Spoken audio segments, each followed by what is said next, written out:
तो last episode हमने देखा था कि असुरा ने भी अपनी पावर का यूज कर दिया था, जिसकी वजह से ये टावर डिस्ट्रॉय होना शुरू हो गया था। तब अचानक ही अब इस टावर को इस तरह से डिस्ट्रॉय होता हुआ देखे मिस लूमिंग थोड़ा शॉक हो जाती है। और यही सेम रिएक्शन मिसियोनो का भी होता है, क्योंकि कुछ देर पहले इस टावर का एक दिन का भी नहीं हिल रहा था और अब अचानक ये पूरा टावर ही डिस्ट्रॉय होने लगा। जिस पर असुरा अपने मन में किया था कि ये दो लड़कियां कुछ ज्यादा चीजों को नोटिस कर रही है, मुझे आगे सब और भी ज्यादा केयरफुल रहना होगा। तब देखते देखते अब इस टावर में बहुत ही बड़ा धमाका होना शुरू हो जाता है, जिस पर लोग क्या देखिए ये दो खत्म है, अब हम लोग क्या करें। तब इस लूमिंग क्या देखिए चलो निकलते हैं यहाँ से, वरना इस फ्लेम की चपेट में हम लोग भी आ जाएंगे। जिस पर इनके इतना क्या देखिए इस टावर के ऊपर आसमान में भी कहने से सर्कुलेट होनी शुरू हो जाती है। तब बाइजिन क्या था कि आखिर इस टावर में और कितने राज छुपे हुए हैं। मुझे ऐसा क्यों लग रहा है कि डीमन रिलम से हमारा लफड़ा भी खत्म नहीं हुआ है। जिसमें इधर अब इस एनर्जी में से एक डीमन हंसते हुए क्या था कि इस वालों बस अब इंतजार करो, मेरे डीमन खिलाने वाले बहुत ही जल्दी सारी रिवेंज तुम लोगों से लेंगे। पिछले हजारों सालों के बाद अब जाके इस खेल में मजा आ रहा है। तब असुरा अपने मन में किया था कि वेल आने दो, अगर तुम लोगों को खेल ही खेलना है तो फिर मैं भी इधर तैयार ही बैठा हूँ।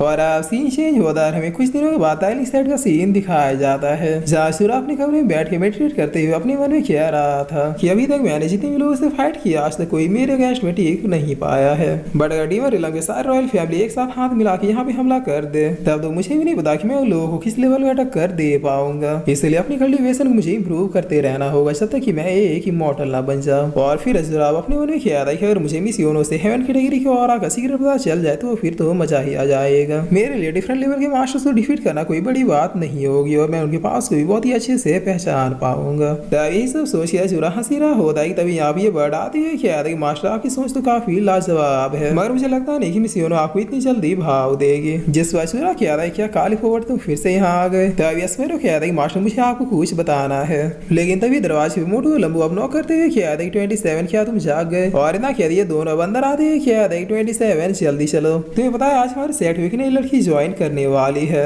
एक बहुत ही सुंदर सुशील और संस्कारी लड़की। कसम से उसके बारे में सुना है कि वो बहुत ही ज्यादा सुंदर है और मजे की बात यह है कि वो हमारी जूनियर होने वाली है। तब असुरा क्या था क्या सुंदर लड़की, लेकिन कौन। जिस पर लंबू क्या था कि वो तो हमें भी नहीं पता, लेकिन आने के बाद ही वो अपना इंट्रोडक्शन हमें देगी। कसम से अब तो उसे इम्प्रेस करने के लिए मैं हर एग्जाम में फाड़ दूंगा। तब असुरा अपने मन में क्या था कि ये तो काफी ज्यादा सीरियस लग रहे हैं। जिस पर मोटू अब असुरा को लेकर जाते हुए क्या था जल्दी चलो, वो जूनियर अभी तक तो आ गई होगी। देखो 27 ट्राई तो हम तीनों ही मारेंगे, लेकिन एक दूसरे के बीच में नहीं आएंगे। हमारा मिशन सिर्फ एक ही होगा कि हम तीनों में से किसी एक को से इम्प्रेस करना है। उतने शानदार सुशील और मालदार पार्टी को हम किसी दूसरे के हाथों में जाने नहीं दे सकते। जिसे सुने असुरा अपने मन में किया था हे भगवान ना जाने में किन ठरकियों के बीच में फंस गया। तब सीन चेंज होता है, हम सेट एरिना का सीन देखते हैं, जहाँ उस नई लड़की के स्वागत में पूरा मर्दाना ग्रुप इकट्ठा खड़ा था। ये लोग एकदम शील की निगाहों से देखते हुए कह रहे थे कि आखिर वो सुंदर कन्या अभी तक पहुंची क्यों नहीं है। जिस पर ये तीनों भी अब यहाँ पे पहुंचते हैं क्या जरा देखो इन बेशर्मों को जरा से भी लाज है यार नहीं बची हुई है। वो लड़की यहाँ पे पढ़ने आ रही है और जरा देखो इन लोगों के लक्षण को, ऐसा लग रहा है कि मानो सारी लाश सिर्फ इन लोगों ने बेच खाई हो। तब थोड़ी देर में नई लड़की यहाँ पर आ जाती है, जिसे देखकर सारे लौंडे मरे जा रहे थे और सबको इसे दोस्ती करने के लिए एक से ऑफर दे रहे थे, जैसे कि मेरी कंपेनियन बन जा, मेरे घर में जितने भी आलू प्याज की खेती होगी वो सब तुम्हारे। तब ये देखकर मोटू बहुत ही गुस्से में आगे बढ़ने लगता है, जिस पर लंबू क्या था रुक जा मोटू तुम क्या कर रहे हो। तब मोटू क्या था धतेरी के हम लोग लेट हो गए, ये बादशाह से इम्प्रेस कर देंगे।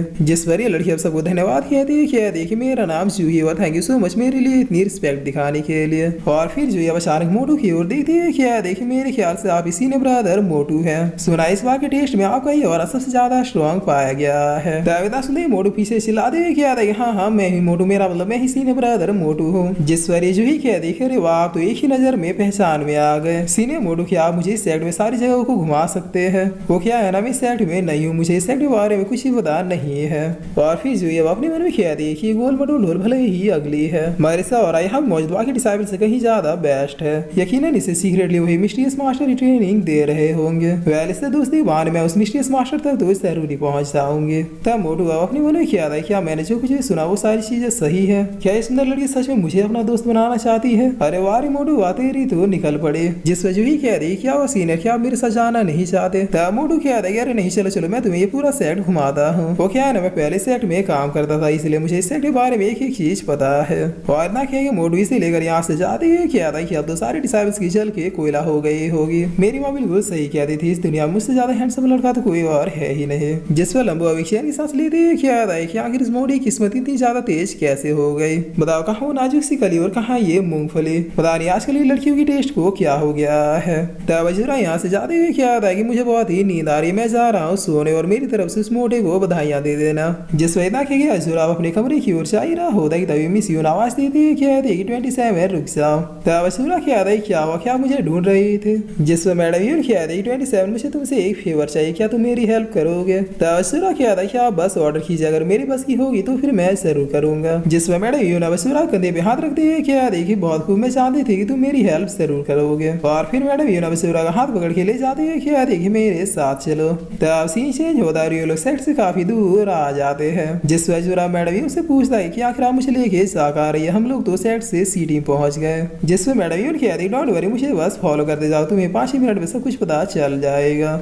तभी ना क्या मैडम यून अजूरा को लेके एक बहुत ही बड़े से घर में आ जाती है। जिसे देखते हुए अजूरा कहता है क्या ये आपका घर है। वेट वेट वेट, कहीं ये आपका फैमिली हाउस तो नहीं। जिस पर मैडम यून कहती है हाँ ये मेरी यून फैमिली है, बताओ सरप्राइज कैसा लगा। तब अजूरा थोड़ा कंफ्यूज होती है क्या था इसका मतलब क्या आप डीन की बहन नहीं है। जिस पर मैडम यून कहती है डीन और मेरे फादर बहुत ही अच्छे दोस्त हैं। मेरे फादर के आने पर मैं तैनिक सेट में एज अ टीचर बन के गई थी वहाँ के डिसाइबल्स को सिखाने के लिए। तब अजूरा पूछता है कि वो सब तो मैं समझ गया, लेकिन आप मुझे अपनी फैमिली में क्यों लाई है। जिसमें मैडम यून कहती है पता नहीं कुछ दिनों से मेरे फादर को क्या हो गया है, वो जल्द से जल्द किसी से मेरी शादी करवाना चाहते हैं। तब अजूरा कहता है कि हाँ तो इसमें प्रॉब्लम क्या है और मेरे यहाँ जाने से क्या हो जाएगा। जिसमें मैडम यून कहती है मैं यहाँ पे तुम्हें लेकर इसलिए आई हूँ ताकि तुम्हें प्रिटेंड करो कि तुम मेरे लवर हो और हमने पहले ही जीने मरने की कसमें खा ली है, अगर मैं तुम्हें ना मिली तो फिर तुम अपना नस काट लोगे। तब ये सुनिए अजूरा बहुत ही शौक होती है क्या था कि क्या। जिसमें मैडम यून कहती है हाँ जैसे मेरे फादर के सामने तुम ये सारी बातें कहोगे और लगे हाथ मैं अभिजीत पे हट जाऊंगी तो फिर मजबूरन उन्हें हमारी बात माननी ही होगी, फिर क्या हमेशा हमेशा के लिए मैं इस शादी की झमेले से बच जाऊंगी, बताऊँ ना मैं स्मार्ट। अपना पसीना पूछते क्या देखिए और अगर ये सब सुने बात की मैं आपका लवर हूँ, आपके पिताजी ने बांस निकाल लिया तो।